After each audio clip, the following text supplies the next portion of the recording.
Welcome back, listeners, to the BizBlend podcast. This is the space where sharp business minds meet deeper conversations. I'm your host, Sana, as always, and today we are diving into a truth that many leaders are waking up to. You can't scale a business sustainably if you haven't done the inner work yourself. Our guest today is Rob Matzkin. He's an executive advisor, investor, and serial entrepreneur with over 2 decades of experience leading high growth ventures across industries like AI, SaaS, and also deep tech. But behind the capital raises, listeners, and all the startup exits and stuff, Rob is a man who once struggled to read until the age of 10 due to dyslexia, and he now guides C suite leaders through the very much needed personal transformation required to lead strategically and sustainably. From founding his first business, hear me out, in an empty golf field to now overseeing a global $28 billion brokerage and hosting elite leadership retreats, Rob has lived the spectrum from burnout to balance, from brute hustle to intentional impact. So it's a blend, of course. So, if you're a founder, executive, or an emerging leader wondering how to lead with more clarity, alignment, without losing yourself along the way, I am absolutely sure this conversation is for you. So, with that, Rob, welcome to the show, and I'm so much excited to have you here with us. Well, thanks for having me. I appreciate you taking the time to speak to me today. Of course, Rob. Okay, let's start with the origin, the beginning. Mhm, Dyslexia, reading at 10, and mhm. still building your first 20K dollar business. How did those early limitations shape the way you approached leadership and learning later on? Yeah, I mean, you know, so being dyslexic, not really being able to read and not really it really affected more my mental health and my self-confidence. I was very shy growing up. And then also just how I consume the world, even today, is very different. I'm a much more audio learner. Like I don't read books, I listen to books. I've listened to about 2,500 books in the last 10 years, but I'm able to but my comprehension actually gets better the faster I listen, because I think, there's a little of, attention issues there, so if I could li and I could comprehend at 3.5x. So I'm really able to get through books very quickly. So I I look at it nowadays and my dyslexia as my superpower because I see the world differently, I function in the world differently, and actually the faster the world gets with AI, the easier my life becomes, right? And creating a lot of content and longer format emails or more format emails or anything like that with AI, it just made my life a lot easier. But going back, as a kid, I always, since I saw the world differently, I saw these business opportunities and I saw all these opportunities and I still see a lot of opportunities.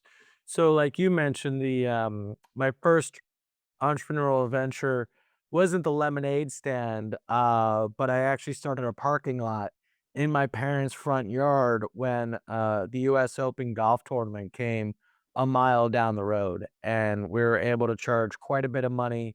And we were able to actually make about, like you said, about 200, excuse me, $20,000 in a matter of 3 days. So it was quite exciting. It was quite fun. I learned a tremendous amount about leadership, particularly because I hired my friends, and that had its own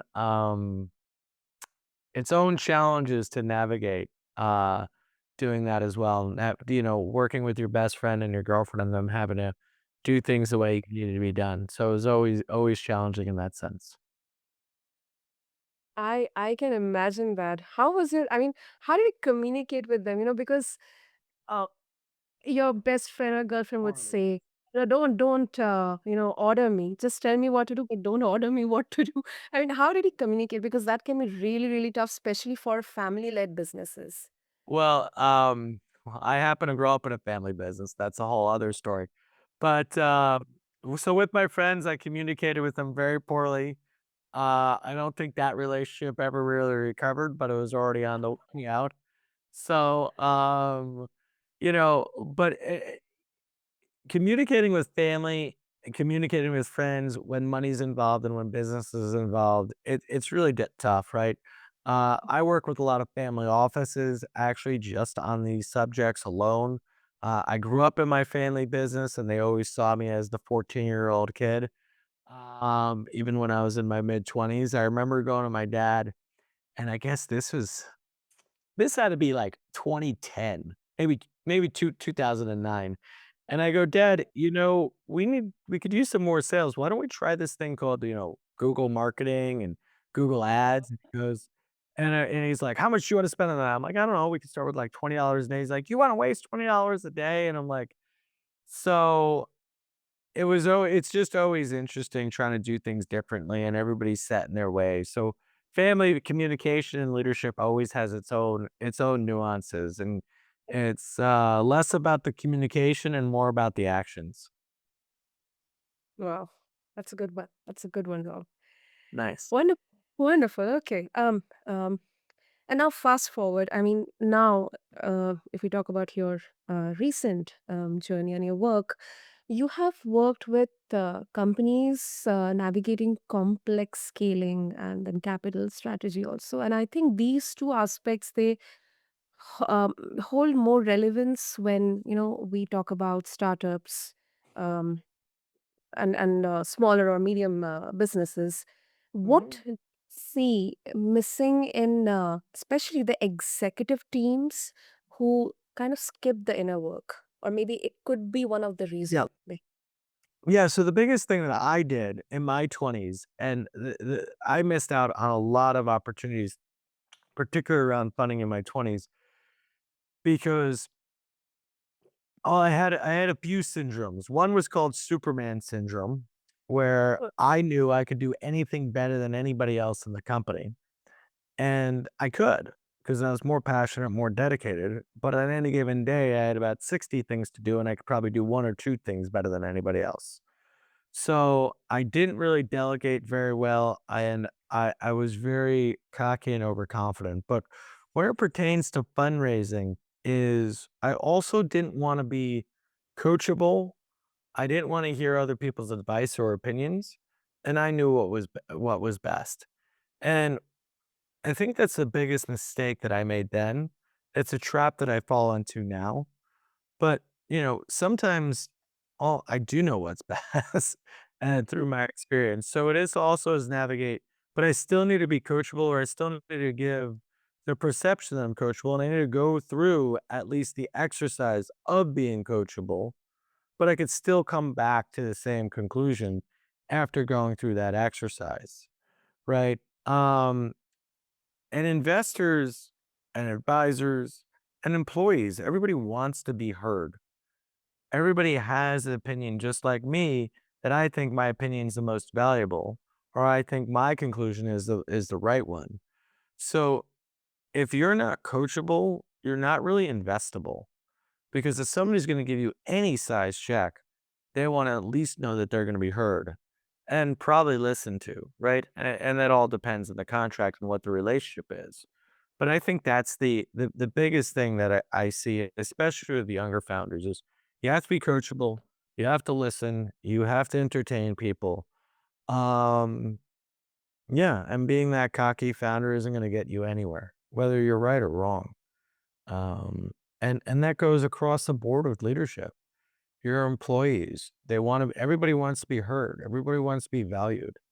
And if you could give Mm. people that type of grace, it really goes a long way. And a lot of times, you know, we don't have the time, or we don't make the time to give people the grace that they need. Sometimes I just don't, I mean, in my day, I just don't have the grace to listen to somebody or debate somebody, or to hear them out. And it's just very much, let's take action. And some people are very gracious with me and accept that, and some people aren't. But I think that's the biggest principle then I really try and be as just as authentic as I can, as coachable as I can, and as the best listener I can be, which is always a challenge for me. Oh, that's really humbling, Rob. Really humbling because um, this is what I strongly believe that to start with inner work, the first step itself is to accept that you need it, that you need it. And very, very beautifully that you mentioned that, um, investors, your team members, your colleagues, and everyone, they want to be heard. So being coachable and always having that spark of learning, definitely is such a huge part of inner work. Um, and Rob, you burned out after years of building and also working on your definition of success. What all that has taught you about success, and also how do you translate those learnings into helping other high achievers resist tying their worth to performance? Yeah, so just so I understand the question, it's when I burnt out, what have I learned from it, and how could I support others? Yeah. So I burnt out many different times from many different things, um, and many different reasons. I think the more comfortable I am and authentic I am with myself, Mhm. the less it happens, right?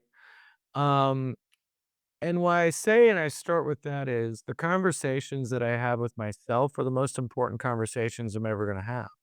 Said another way, the conversations you have with yourself are gonna be the most important conversations that you have, right? I've done a lot of inner work, I've done a lot of deep work, and the conversations, I just have a lot less of them. But that doesn't mean, and I just newly discovered this, that doesn't mean that those demons or opinions that I have in there don't exist anymore.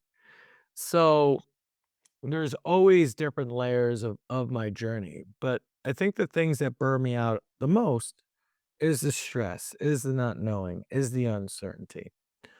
So where could you provide certainty? Where could you provide stability? So most people get hung up in putting food on their table when they're struggling and starting out and maybe having some success, but not making enough money, especially in startup world. So how do you set yourself up that you have enough money to put a roof over your head and food on your table, right? Um, keep you sharp and hungry, but not Mhm. starving. I think that's one thing. And then so that always calms my anxiety when I know I have that paid. The other thing is that's really dangerous, that really will spike my cortisol levels on both ends of happiness and sadness, is we play this game of, "Oh my god, I'm worth $1 billion," and, "Oh my god, I'm gonna be sleeping on my buddy's couch the next day." And that could happen conversation to conversation. And that type of, like, cortisol release will go gets me every time. I even have some big deals that I'm working on, I'm like, "Holy cow." And then they never happen, right? So I try and just be on Prozac. I don't take medication, but like, I try and keep my emotions here versus here, right? The good, okay, I celebrate the wins, but I don't celebrate the wins. And the losses, like I acknowledge them and I learn from them, but I try and stay on track, right? So those are the things that will really get me over time. And then there's those straws that kind of break us, which is you know, not having boundaries. Other straws that will break me is um, not good time management or productivity, Mhm. more prioritization, right?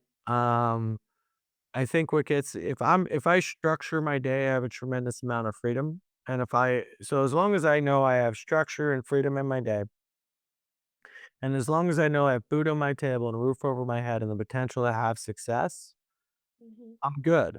I could run a marathon like that.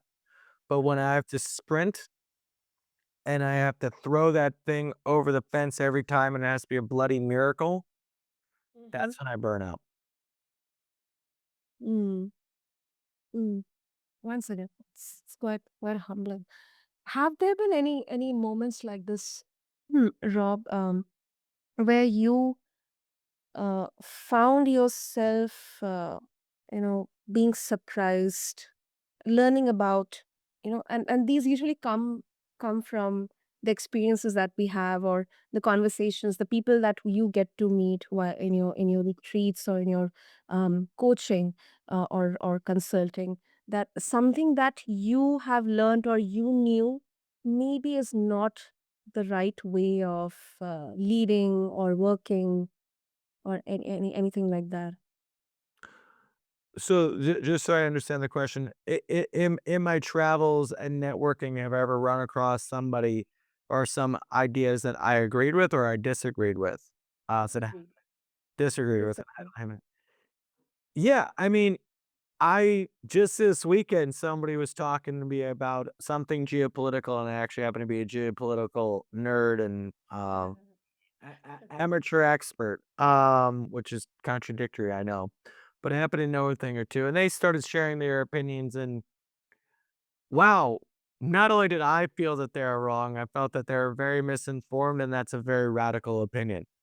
Um, but what did I do? I listened, I smiled, I acknowledged them, and I moved Mhm. as quickly as I possibly could, Okay. but I wanted them to feel heard. Um, and I think that applies across the board. I don't need to prove to anybody, this goes back to my authenticity. I don't need to prove to anybody that I'm smarter, that I'm better, that I'm this, I'm more educated, or I know this topic more, or whatnot. I think that's where everybody gets lost in talking about politics. You don't need to agree with me. I don't need to agree with you. We're not going to solve the world's problems in that conversation. Now, I have been in conversations that, if you're in a board meeting, well, we do need to find an agreement. But the best way to do that is be authentic, share vulnerably what you think, why you think it's best, and honestly hash it out, right? And don't, belittle or demean anybody, but make them feel heard. And if you're able to do those things, it's you get to where you need to be a lot quicker. Yeah, and you're right. And this is applicable across the board, and specifically in workplaces as well. In conflicts and arguments or discussions or meetings, Yeah. that we can give our opinions, but it doesn't necessarily mean that you have to, or I have to make you agree with that, or I do not like you because you told me something, or did not agree with me. Exactly. Great, great, Robin. This name looks very interesting. The Bond Summit. I had to mention that because it sounds like a powerful channel or a container for executive transformation. So how exactly it looks like, and I mean, what are the most surprising things leaders realize about themselves when they finally slow down? Some of your experiences we can share. Oh, wow. I mean, there's so many testimonials that we have on the site. Let me just think of a few. But at the end of the day, at the Bond Summit, what we really try and do is just bring leaders together that have an ambition to be purpose driven in what they do, right? And purpose driven has many different meanings. It could be changing the world, it could be changing their employees' lives, it could just be having a purpose, right? So it doesn't really matter what you're selling or building, you could still have purpose. And when we really get to stop and think and pause and reflect, I think our members have had tremendous insights, and I've seen tremendous just changes and just growth. And I think those words are overused over the course of the few years that we've been doing it and our members have been coming, of who they are, their confidence level, their authenticity, how they see the world. And I think when you start pausing, having purpose, and doing some inner work, what you realize is, well, all this looking good and trying hard and doing all these different actions that we're doing, what Mm. what impact do they have? And how can we focus on the things that really have the impact? That when we look back in a few years and we throw away the to-do list and we really look back, those things that are really going to make the difference. And seeing that in the people that we work with is has just been something truly magical. Hmm. That's very well said. Well said, Rob. Great. Thank you. So, if our listeners they would like to connect with you and explore more about your work and the resources that you're providing, what will be the best way? Yeah. So my name's Rob Matzkin. My Gmail is Rob Matzkin at Gmail. My website's robmatzkin.com. And if you want to hear more about Bond Summit, it's bondsummit.com. But always happy to schedule time with people and see how I could help or support them and try and make a difference for them.